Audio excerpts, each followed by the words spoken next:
vitamin.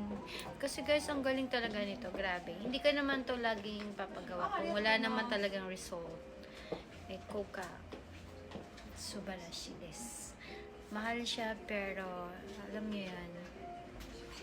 Kailangan natin to sa mga nagkakaedad. Pero kung may extra budget kayo, why not? Pero kung wala, muri shinai de. Okay? Sa mga may extra budget lang. Kasi hindi biro yung price niya is 65,000 yen. Rokuman gosen. 300 mg. Ito po lagi ko pinapa-inject. Pag after 2 weeks naman, nagpapagluta ako. Tsaka anti-aging. O, diba? Ewan ko na, magmukha na ako nitong ano. Joke. Kita nyo naman. Kita nyo naman. I'm 45. Ayan siya. Yan. Ano lang